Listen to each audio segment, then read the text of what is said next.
നമ്മുടെ കംബോഡിയൻ പ്ലാവിനകത്ത് ചക്ക ഉണ്ടായി കിടക്കണം കണ്ടോ. ഇതിനകത്ത് 2 ചക്ക ഇപ്പോൾ പഴുത്തിട്ടുണ്ട്. അതുപോലെ തന്നെ നമ്മുടെ വേറൊരു പ്ലാവിനകത്ത് 1 ചക്കയാണ് ആദ്യം ഉണ്ടായിരിക്കുന്നത്, അതും പഴുത്തിട്ടുണ്ട്. അതിന് നല്ല മണം വരുന്നുണ്ട്. നോക്കിക്കേ, ഇതൊക്കെ ആയി വരുന്നേ ഉള്ളൂ.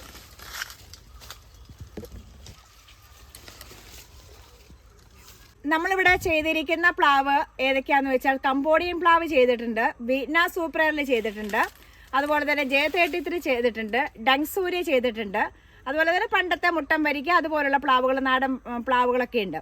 പക്ഷേ കംബോഡിയൻ പ്ലാവിൻ്റെ ചക്കയ്ക്ക് കൂടുതൽ ചുളയ്ക്ക് കളർ വ്യത്യാസമുണ്ട്. അതാണ് കുട്ടികൾക്ക് കൂടുതൽ. ഇപ്പോൾ വിയറ്റ്നാം സൂപ്പർ എയർലിയും കംബോഡിയൻ പ്ലാവുമായിട്ട് കമ്പയർ ചെയ്യുവാണെങ്കിൽ കുട്ടികൾക്കൊക്കെ കൂടുതൽ ഇഷ്ടം, അതായത് വിയറ്റ്നാം സൂപ്പർ എയർലി നല്ലതാണ്, അതിനേക്കാളും കുറച്ചും കൂടി എല്ലാവർക്കും ഇഷ്ടപ്പെടുന്ന ചക്കച്ചോള എന്ന് പറയുന്നത് കംബോഡിയൻ്റെ ചക്കച്ചോള തന്നെയാണ്. കാരണം ഒന്ന് അതിൻ്റെ കട്ടിയാണ്, അതുപോലെ തന്നെ അതിൻ്റെ കളറും, ഇത് രണ്ട്, അതുപോലെ തന്നെ ടേസ്റ്റ്, ഇത് 3 കാര്യങ്ങളും കൊണ്ടും ഇതാണ് നല്ലത്.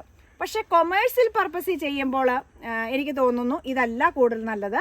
വിയറ്റ്നാം സൂപ്പർ എയർലിയോ J33 ഒക്കെയാണ് കൂടുതൽ നല്ലതെന്ന് തോന്നുന്നു. കാരണം ഇപ്പോൾ ഇവിടെ ചക്ക എടുക്കാൻ വരുന്നുണ്ട്, ഇടിഞ്ചക്ക എടുക്കാൻ വേണ്ടി വരുന്നുണ്ട്. ഇടിഞ്ചക്ക എടുക്കാൻ വരുമ്പോൾ വിയറ്റ്നാം സൂപ്പർ എയർലിയുടെ ഇടിഞ്ചക്ക എടുക്കുന്നുണ്ട്. പക്ഷേ കംബോഡിയൻ്റെയോ J33 ഒന്നും ഇടിഞ്ചക്കയായിട്ട്, ചെറിയ ചക്കയായിട്ട് കൊണ്ടുപോകുന്നില്ല.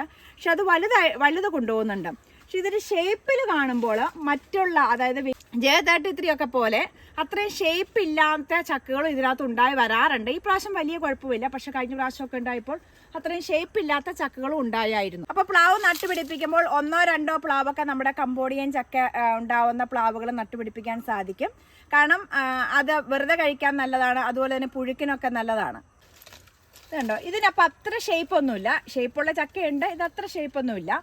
ഇതിപ്പോൾ പഴുത്തിട്ടുണ്ട്, ഇതൊന്ന് ഇട്ട് നോക്കുവാണ്.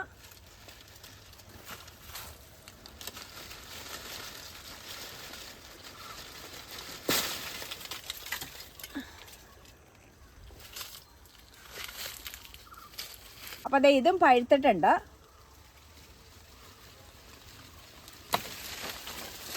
എൻ്റെ അമ്മോ, ഇത് നോക്കിക്കേ, ഇത് നല്ല ഷേപ്പൊക്കെ ഉണ്ട്, എല്ലാ സ്ഥലത്തും ഒരുപോലെയാണ്, ചിലക്കൊന്നുമില്ല. അപ്പോൾ ഇന്ന് നമുക്ക് 3 ചക്കപ്പഴമാണ് കംബോഡിയയിൽ കിട്ടിയിരിക്കുന്നത്. ഏറ്റവും പഴുത്ത ചക്ക ഇതാണ്. അപ്പോൾ ഇത് നമ്മളൊന്ന് മുറിച്ച് നോക്കുവാണ്.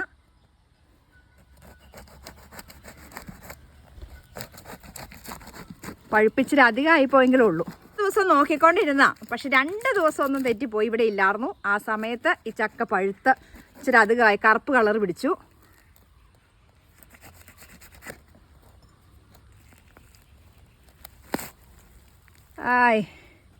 ഇതാണ് കംബോഡിയൻ്റെ പ്രത്യേകത. കളറ് നല്ല കളറുണ്ട്.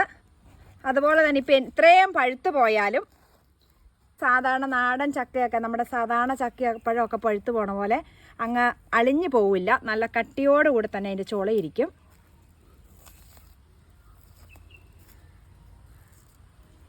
ഇതുണ്ട്, ചമണിക്ക് വരെ കളർ വ്യത്യാസമുണ്ട്.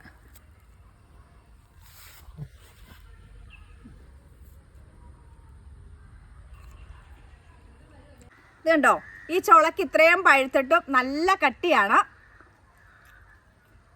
അതുപോലെ തന്നെ നല്ല മധുരമുണ്ട്.